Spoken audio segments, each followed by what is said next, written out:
Podés tocar la guitarra o pasar la aspiradora, podés cocinar o podés transformar tu cocina en una pista de baile, lo que quieras. Malabares también o un jugo. Pero quédate en casa, hacelo en casa. Quédate en casa con Enjuta. Enjuta toda una vida contigo. Muy bien, nos está acompañando entonces, como anunciábamos anteriormente, el diputado del Partido Colorado, Gustavo Zubia. ¿Cómo le va? Señora, Un placer tenerlo aquí con nosotros y me alegro de verlo con el tapabocas. Quizás ahora me lo puedo sacar porque ya hicimos los saludos pertinentes, estamos manteniendo la distancia, ahora me lo saco, pero quería, porque espero que el tema lo podamos tratar, el uso del tapaboca, que ha generado en los últimos días una serie de posiciones encontradas. La OMS va para un lado, va para el otro. Bueno, ahora fue para atrás, ahora bonito. O directamente fue para adelante, mejor dicho. Bueno, y algunos que no somos médicos, hace muchos días que estamos insistiendo en usar el sentido común. Sí. No se olvide, nosotros algunos abogados acá que tenemos, que cuando el cliente estamos en conversación con él, a veces el cliente es más racional que el abogado, porque ve las cosas no desde el enfoque a veces cristalizado del abogado, sino del enfoque racional del ciudadano. Y con los médicos pasa lo mismo. Que me disculpen, tengo varios familiares médicos y amigos médicos, pasa lo mismo. Hasta dónde a veces ese enfoque estructurado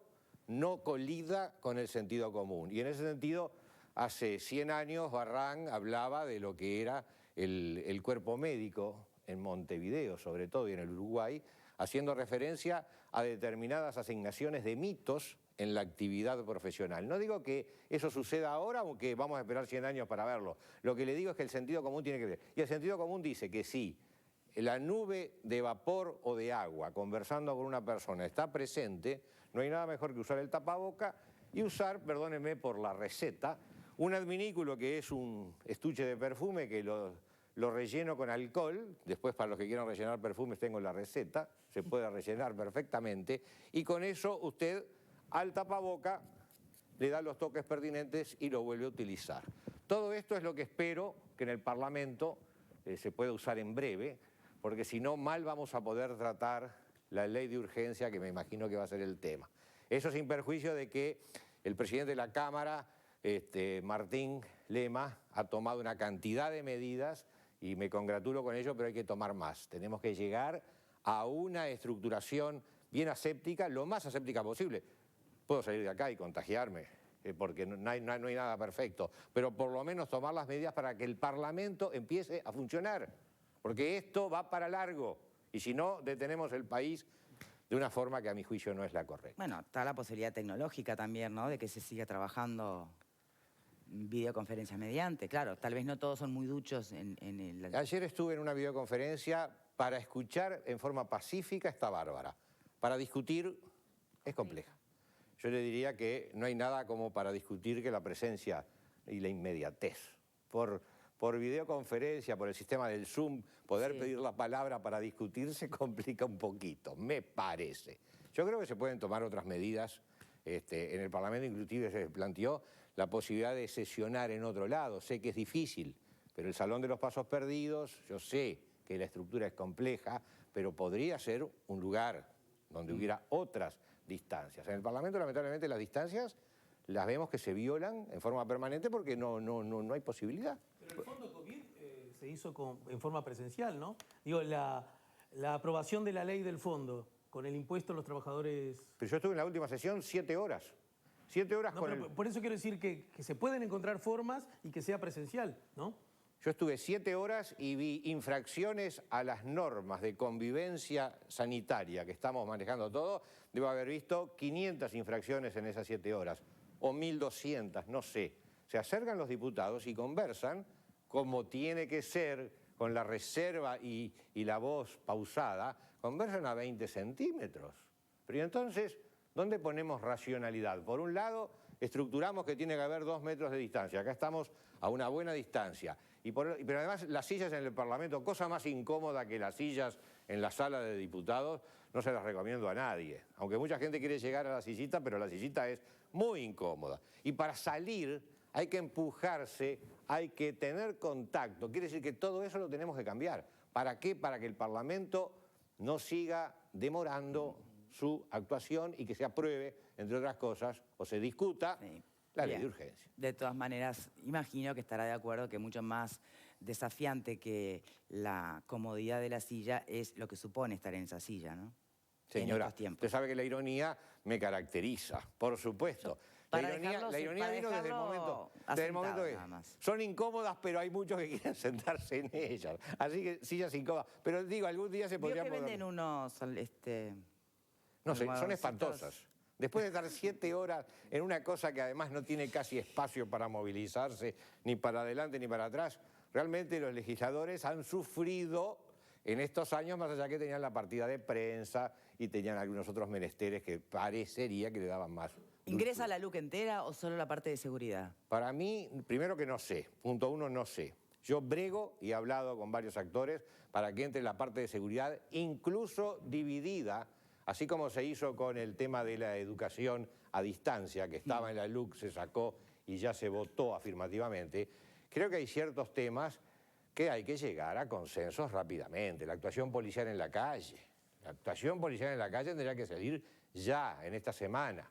Ahora, ¿Lo dice por el aumento de los homicidios de los últimos registrados en marzo? Y porque la delincuencia es la otra pandemia. Nos pasamos hablando el año pasado. Ahora detuvimos un poquito, yo he detenido un poco la conversación de esos temas porque el otro tema nos llegó a la garganta, pero el delito sigue operando. Claro, hoy hay menos gente en la calle, hay menos dinero circulando, pero allá en mi barrio de Colón, las rapiñas a los camiones, a los tiros, es un hecho que uno que conoce y tiene amigos, eso ayer me pasó. Han disminuido, los homicidios se mantienen ahí, podrán crecer algo, pero todo el sistema judicial está en conflicto. Hoy tenemos hasta problemas al momento de la toma de declaraciones, que es otro tema. Sí, bueno, incluso se están haciendo vía conferencia. No siempre. Para evitar. A veces se han justo suspendido. Hablábamos hoy con la fiscal en Rivera y era el caso, te lo digo. Pero hay otros casos donde no se hacen y se han suspendido audiencias en donde había ya acuerdo entre el fiscal y la defensa y ha quedado liberado él, ya a esta altura, después del acuerdo, delincuente, porque ya había admitido ante el fiscal. ¿No se está pasando por alto el delito en virtud de esta situación de emergencia donde no se hacen declaraciones o hay cosas que se dejan pasar? ¿El principio de la oportunidad está haciéndose más efectivo por estos días? Desconozco y no quiero opinar, pero sospecho de que la oportunidad debe de ser enorme. Es uno de los principios que nosotros proponemos. El Partido Colorado en la ley de urgencia se propone derogar, que sé que da para mucho y por supuesto que tengo experiencia de lo importante que sería bien aplicado, pero mal aplicado...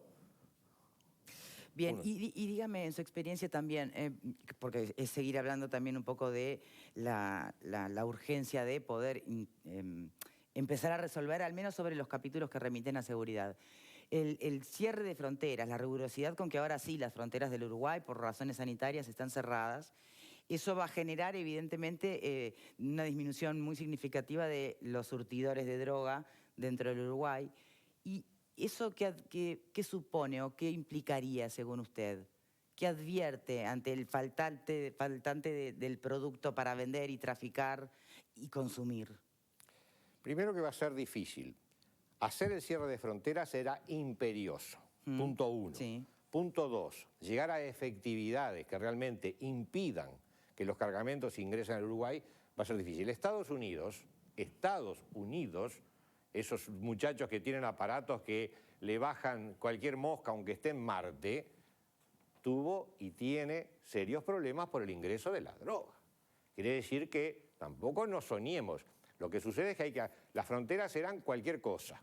Hoy el Ministerio de Defensa Nacional pone en marcha operativos muy importantes para frenar, y por supuesto que se va a frenar, una cantidad de cosas del menudeo probablemente. Ahora, el gran cargamento con operaciones que lo hemos visto en los últimos años, pasan por el puerto de Montevideo, llegan al puerto de Montevideo. Bueno, cuidado, va a ser difícil. No digo que no se va a mermar, pero va a ser difícil.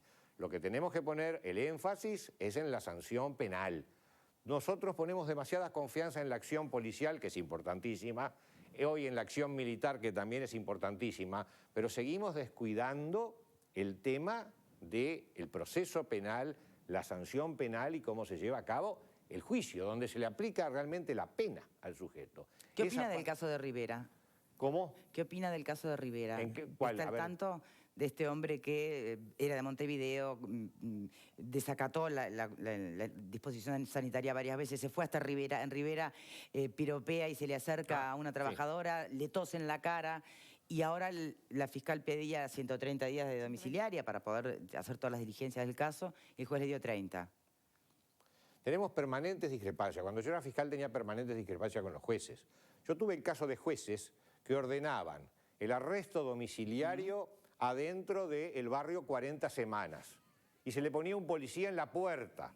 Y un policía de noche, en el 40 semanas, en la puerta de la persona sospechada de delito. Y uno tomaba velocidad contra la pared y se daba la cabeza 1, 2, 4 veces. Discutía viva voz con la magistrada que en aquel momento impuso la medida. Apelé. Y luego vino una resolución racional del tribunal. Es decir, estamos... ¿Qué fue cuál? ¿Arresto domiciliario dónde? ¿O no? ¿O directamente preventiva? Y no aplicar en ese caso la vigilancia policial. Entonces no sería arresto domiciliario. Sí, era un arresto domiciliario sin vigilancia policial. O sea, no era un arresto domiciliario. Y buenas tardes y mucho gusto. Pero señora, ahí yo no estaba pensando en que el Estado custodia. Estaba pensando en la vida del policía. Sí, está claro. En la vida del policía en el 40 semanas haciendo custodia de noche. El pobre muchacho... No, era un blanco perfecto, está Pero clarísimo. no solamente un blanco para el homicidio. Un blanco para cualquier tipo de injuria, para cualquier tipo de destrato, para cualquier tipo de todo. Pero yo no sé de qué estaría imputado el condenado al arresto domiciliario, pero liberado tampoco era la idea, ¿o sí? No, pero estamos en el país de los ciegos, el tuerto es rey. Estamos hablando de que, hemos hablado en este programa varias veces, nosotros vemos, o yo como fiscal, vi cosas y un deterioro del concepto de autoridad, del concepto de justicia, del concepto de sanción, un deterioro que pasa por las normas penales. Si hoy no sé si nos da el tiempo a hablar de las instrucciones generales, a lo que ha llevado. Bueno, yo lo que le propongo hoy es remitirnos en principio a lo que usted está, porque usted está bregando y es la atención de la ley de urgencia. De la ley de urgencia. ¿Qué piensa por aquí o qué le quieren preguntar?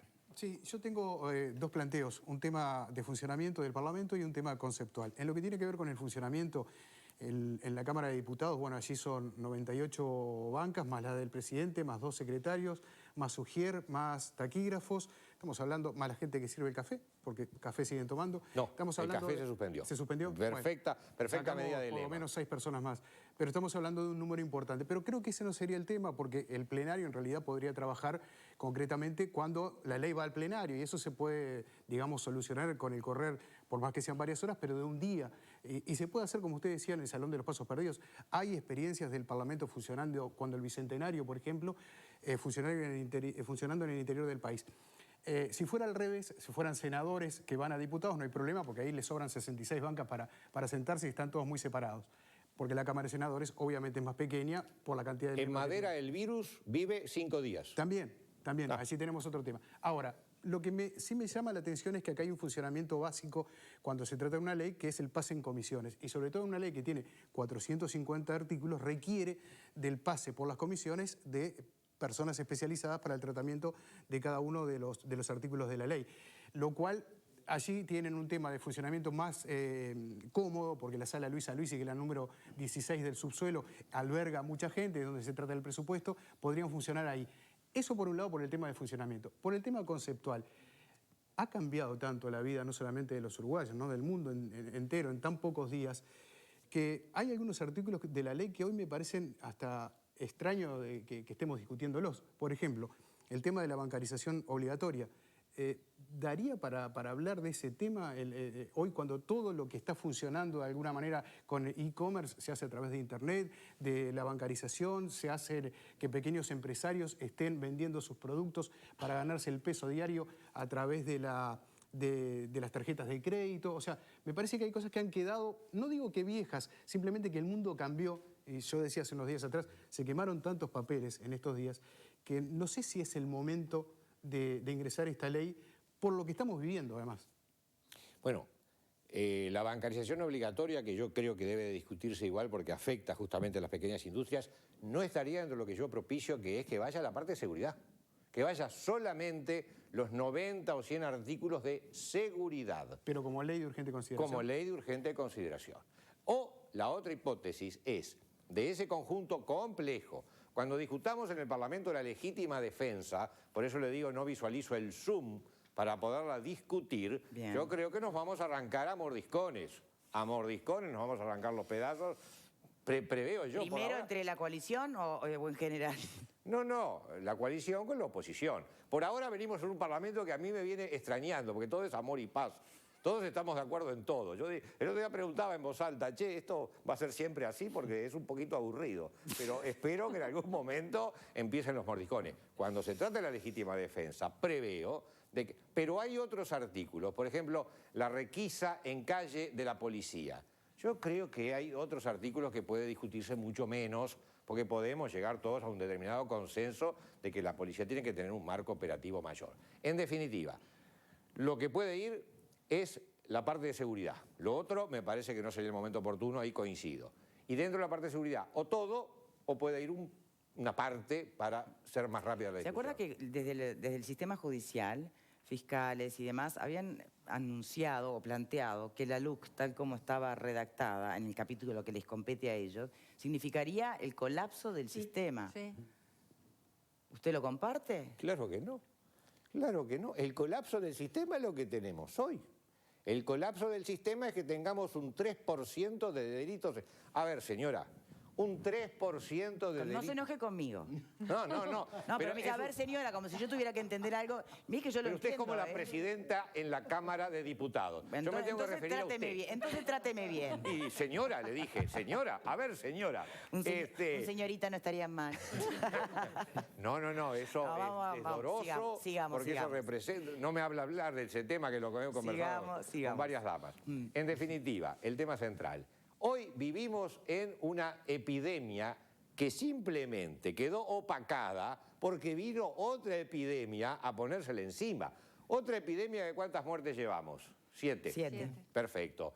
¿Y cuántos muertos llevamos por homicidios en estos primeros meses? ¿Cuántos muertos llegamos al año pasado? ¿Qué récord histórico batimos en el 18 con 430 y pico de muertos? Señora, la epidemia delictual es muy intensa. No le quiero quitar ahora, en un momento en que estamos todos tomando medidas para evitar esta otra intensidad, pero la otra está presente. Yo creo que el Ministerio del Interior ha dado ya muestras eficientes de un cambio de timón. Ha dado. Y por supuesto que le han saltado acá. Inclusive, querría saber yo qué le pasó a aquel funcionario municipal que obviamente a la luz de videos había mentido ostensiblemente. Quisiera saber yo qué hizo el fiscal con ese caso. Pero eso es una pregunta capciosa, lo admito, pero la estoy largando al ruedo para decir... ¿Debería actuar de oficio el fiscal? Porque el fiscal antes en muchos casos actuaba de oficio. puede En este actuar. caso, No, puede no, debe. ¿Por qué? Porque le llega una denuncia a él. Se habían anunciado que iban a hacer por difamación, injurias, ¿no? Pero una no es que denuncia. vayan a hacer. El fiscal puede actuar de oficio por simulación de delito. Simulación. Y algunos me dijeron, la simulación de delito no está en lo que yo me vengo aprotando a ver cuándo podemos hablar de las instrucciones generales, no está en los delitos que al Estado le interesa perseguir. Y claro, simular un delito, señor oficial, mire, perdí la cédula, y era mentira, el individuo no la perdió, se la quemó el hijo, por ejemplo. Hace una mentira, es una simulación, perdón, me robaron la cédula. ¿Es una simulación de delito? Sí, no tiene trascendencia sustantiva. Pero ir a denunciar, me tiraron un tiro, me golpearon, me pegaron hasta que no dieron más, y luego el video demuestra la falsedad. El caso fue archivado, hasta donde tengo entendido. Sí, el caso Bueno, fue archivado. usted me pregunta cómo está el sistema y yo le digo, ¿y qué pasó con el que mintió? Y me estaba refiriendo a los procedimientos de la policía, que implementa esos procedimientos y cambió el rumbo en ese sentido. La policía tiene una presencia mucho mayor en este momento, pero no es suficiente. Bien, hablando de simulaciones y de lo que puede llegar a generar suspicacias, algunas voces lo que están señalando, y que no es falso, es cómo aumentó un 23% los homicidios en nuestro país en este marzo comparado con el marzo del año anterior. Obviamente refuerza todo el planteo de tratar los capítulos de seguridad acá, pero la pregunta es, cuando usted dice ya hubo un cambio de timón, ¿en qué se estaría notando? El cambio de timón es en la presencia policial en las calles, la detención con los mismos lineamientos que traía el Ministerio del Interior anterior para solicitar cédula de identidad sin tener todavía el marco completo. Está faltando el marco completo. Y ahí tenemos un lindo tema. ¿Se acuerdan la discusión entre Leal y Lacalle en aquel momento por pedimos cédula o no pedimos cédula? Leal hablaba de que se habían pedido... De que siempre se pidió cédula. 300 y pico de mil cédulas. Hablaba. Y yo le digo, y ahora se siguen pidiendo cédulas, pero el marco legal ¿es el apto para pedir cédulas? Y yo le digo con honestidad, no. El marco legal para pedir cédulas es el marco de, en virtud de que la persona se la vea como un posible evasor de la justicia o procedimientos destinados a ese fin y no en procedimientos generales. Ahora usted me pregunta, ¿hay que pedir cédula? Claro, pero ¿le estamos dando el marco legal a la policía? No se lo estamos dando. ¿Por qué? Porque el virus nos amenaza. Y volvemos al tema central. No es momento de que nos pongamos... Yo mire que estoy en la edad de mayor riesgo. Pero entonces, ¿qué sería? ¿Que los chorros también usen, cuando vayan a robar, por favor, usen tapabocas? No, señora. Los chorros no, que nosotros no seamos tan tontos de que porque el chorro nos tose, ya salgamos corriendo. Yo Bien. estoy dentro del grupo etario de mayor riesgo. Tengo en este momento 66 años. Así que soy un geronte avanzado. Sin embargo, yo quiero ir al Parlamento con las medidas de seguridad a trabajar en estos temas. Hay riesgo y hay riesgo. Y de algo no vamos a tener que morir en este planeta. Pero yo quiero impulsar las medidas por las que me pasé hablando el año pasado y la gente todavía en la calle me pregunta, ¿y su vía para cuándo? Bueno, para allá. Yo estoy esperando que la ley de urgencia se mande al Parlamento, comparto totalmente con el ministro, y que tomemos las medidas en las salas pertinentes para mantener las distancias pertinentes y Bien. tratemos de hacerlo Antes de ir a posible. la pausa, Marta. ¿Por qué entonces es que los fiscales lo que dicen es que si se sacaran la ley de urgente consideración, se saturaría y no podrían llegar nunca a juicio porque no tendrían la oportunidad de preparar todos los casos para juicio? Porque hoy ya sacar no, los acuerdos. porque hoy ya no llegan a juicio. Hoy los fiscales de homicidios están saturados. ¿Y entonces? Hoy, brutalmente. Ahora, ¿qué sucede? Se diseñó algo espantoso. Sí, sí. Hay que rediseñarlo. Acá hubo caos, visto con la óptica de quien quiere mayor justicia. Con el nuevo sistema va a haber caos visto desde la óptica del que no quiere que el sistema trate todos los casos. Hay casos que interesan, hay casos que no interesan. ¿Se necesitan más fiscales? Sí. ¿Se necesita una legislación que sea más eficiente? También. ¿Se necesita que las instrucciones generales sean revistas enfáticamente para dejarnos de tener una legislación paralela? Que el código le dice una cosa y por las instrucciones generales usted saca otra, también. Ahora, que nos hemos enfrentado a un sistema penal que hace ya 2 años entró en colapso, sí. Y los fiscales, por ejemplo, decirle a los fiscales que vamos a eliminar el principio de oportunidad, yo también como fiscal pongo el grito en el cielo, porque es lo que me permite... Sí. Sí, claro. Ante el amontonamiento de expedientes... Sí, sí, saco. Sí, pero dígale a la víctima que No, la no, tiraron saca, al piso, que por... Perdón. Yo he tenido casos de colegas fiscales que además tengo un altísimo... sé que tienen un altísimo nivel. Le vaciaron la casa a un vecino, lo agarraron en el coche con las cosas de ese vecino, por razones de oportunidad no se siguió procedimiento. No será el caso del fiscal Díaz, ¿no? Yo no voy a decir quién es el caso. Acá lo que interesa es el pecado y no el pecador en términos... No, yo preguntando porque si justo se había aplicado la oportunidad en ese caso o no. No voy a hablar de personas. El que entienda, entienda como decía los viejos patriarcas. Tenemos gente que le vacía la casa, lo agarran en la puerta, bueno, se recuperó todo, che, no es tan grave. Principio de oportunidad. Pero ¿con qué convencemos al pueblo uruguayo que aplicando ese principio de oportunidad vamos a lograr una convivencia racional? El problema hoy es que los rapiñeros deben estar sufriendo también la falta de trabajo en este momento, bueno, hay porque gente hay en la menos efectivo y menos. Sí. En eso está. Están volviendo a tratar de robar autos, digo eso. Para El tenerlo Estado- presente quienes se manejan en autos. El Estado, en lugar de refundar el sistema judicial de hace 2 años con el Código de Proceso Penal, lo refundió. Y hoy estamos en esa necesidad de negociación. Le termino. Cuando estuvimos en las discusiones de la ley de urgencia, muchos de los postulados yo ya los había pregonado con anterioridad, yo estaba a veces dividido a la mitad porque sabía lo que mis colegas fiscales, si yo fuera fiscal, lo que iba a sufrir porque se derogara, entre otras cosas, la suspensión condicional del proceso, que está previsto ahora derogarlo. Pregunta, y se la dejo planteada porque creo que tenemos que ir a la pausa, ¿no? La dejo planteada entonces. Pensando en la criminalidad que puede venir o surgir a partir de que la crisis económica, que ya empezó a golpear a determinados sectores, se llegara a profundizar. Y obviamente lo de que delinquir es un trabajo, se sabe que lo dice como ironía el fiscal. Ahora, también estoy pensando en lo que decía el propio presidente Lacalle Pou, de por qué no poner la cuarentena obligatoria. A ver, ¿qué vas a llevar preso a alguien que roba para comer en este momento? ¿Sobre eso podemos hablar a la vuelta? Ya venimos.